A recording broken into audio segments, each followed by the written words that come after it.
নমস্কাৰ। আজি মই এটা কবিতা আবৃত্তি কৰিবলৈ চেষ্টা কৰিছোঁ। কবিতাৰ শিৰোনামা মমতাৰ চিঠি। কবি হেম বৰুৱা। মৰমৰ এইয়া মম এডাল জ্বলাই লৈছোঁ।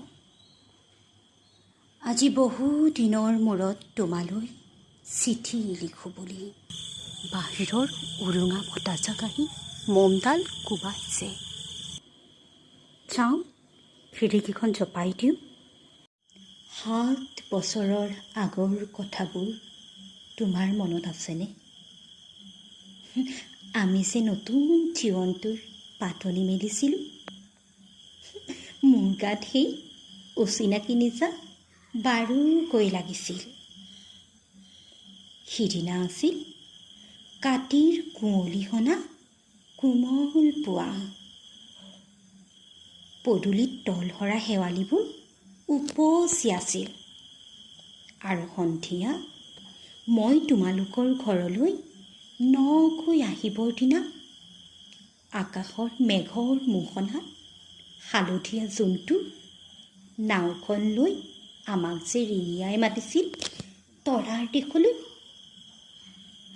মই লোৱা কঁকালৰ ৰিহাখনলৈ তুমি বাৰু তেনেকৈ কিয় একেথৰে চাইছিলা? মোৰ কেনে লাগিছিল জানা? তুমি যেন কোনোবা দূৰ বিদেশৰ স্বপ্নাতুৰ আলোকৰ মানুহ, আৰু মই যেন তলসৰা এপাহ শেৱালি। সেইদিনা মন সাগৰত মোৰ এৰি অহা আৰু আহি পোৱা অলেখ ঢৌৰ কঁপনি জাগিছিল। তোমাৰ জানো এইবোৰ কথা মনত নাই? আমাৰ দেউতাই যে চিঠি লিখিছিলে, আই তই নতুন ঘৰত হাঁহি মাতি থাকিবি। এইবোৰ 7 বছৰৰ আগৰ কথা। মোৰ যে সকলোবোৰ পুৰাণৰ সাধু যেন লাগে। জেঠমহীয়া দেউতাৰ বছৰেকীয়া হৈ গ'ল। তোমাৰ বাবুল এতিয়া বৰটো হৈছে। তাৰ ওপৰ পাৰি এধানিমান ডালিম গুটি যে দাঁত অকণি গজিছে। সি মোক একেবাৰে এৰি কেনি। কেতিয়াবা মোৰ যে ইমান খং উঠে, তুমি নাই নহয় সেইকাৰণে। সি বাৰু মোৰ বগা সাজযোৰলৈ এনেদৰে তধা লাগি চাই থাকে কিয়? তাৰ উপজাৰে পৰা এইযোৰ কাপোৰ চিনাকি সেইকাৰণে নহয়। বাবুল এতিয়া বৰটো হৈছে, বুজিছা? আৰু ডাঙৰ হ'লে স্কুলত তাক নাম লগাই দিম। সি আঁতৰি থকা সময়খিনি মোৰ যে বুকুখন তেনেই উদং হৈ থাকিব ভাই। আৰু কি লিখিম, বিশেষ একো নাই।